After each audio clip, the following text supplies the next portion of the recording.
Welcome friends. அதாவது 27/1 2 days before வந்துட்டு S A எக்ஸாம்க்கான notification selection list வந்துட்டு கொடுத்துருந்தாங்க நெக்ஸ்ட்டு ரவுண்டுக்கு போகிறதுக்கு. ஸோ இப்போ வந்துட்டு அதில் வந்துட்டு மிஸ்டேக் இருக்குது அப்படின்றதுனால அகைன் ஒரு வந்து எஸ்ஐ டிஎன்யூஎஸ்ஆர்பி வெப்சைட்டில் வந்துட்டு மறுதேர்விற்கான அதாவது எழுத்துத் தேர்விற்கு மறுமுடிவுகள் விரைவில் வெளியிடப்படும் அப்படின்ற வந்துட்டு ஒரு நியூஸ் வந்து கொடுத்துருக்காங்க. அதாவது அகைன் அந்த செலெக்ஷன் லிஸ்ட்டை மறுபடியும் வந்துட்டு இது பண்ணிவிட்டு அகைன் கொடுப்பாங்க. ஸோ இதில் வந்துட்டு என்ன ப்ராப்ளம் நடந்திருக்கு அப்படின்னா, ஸோ இதில் நோட்டிஃபிகேஷன்லேயே சொல்லியிருக்காங்க. இதில் வந்து பார்த்திங்கன்னா லாஸ்ட்டில் வந்திருக்கு நோட்டிஃபிகேஷனில்.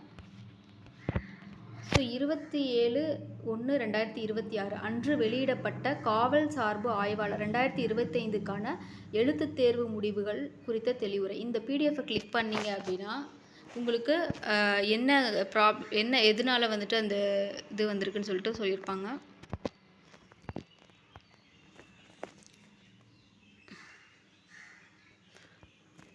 ஸோ 27/1/2026 அன்று வெளியிடப்பட்ட எஸ்ஐ துறைசார் விண்ணப்பதாரர்களின் முடிவுகளில் கண்டறியப்பட்ட மென்பொருள் பிழை தொடர்பாக தகவல். ஸோ இது சாஃப்ட்வேர் இஷ்யூனால் வந்துட்டு செலெக்ஷன் லிஸ்ட்டு வந்துட்டு தப்பாக கொடுத்துருக்காங்க. ஸோ அதனால் மறுபடியும் வந்துட்டு உங்களுக்கு வந்துட்டு சாஃப்ட்வேர் சரி பண்ணிவிட்டு உங்களுக்கு அகைன் அந்த லிஸ்ட்டு வந்துட்டு கொடுப்பாங்க.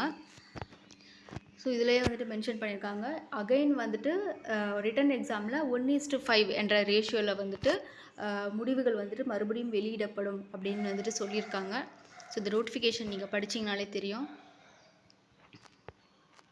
ஸோ அவங்க சொல்கிற ஒரே ரீசன் வந்துட்டு மென்பொருள் பிழை சாஃப்ட்வேர் இஷ்யூனால் அந்த டிபார்ட்மெண்ட்டில் இருக்கிற பர்சனே வந்துட்டு சொல்லியிருக்காங்க.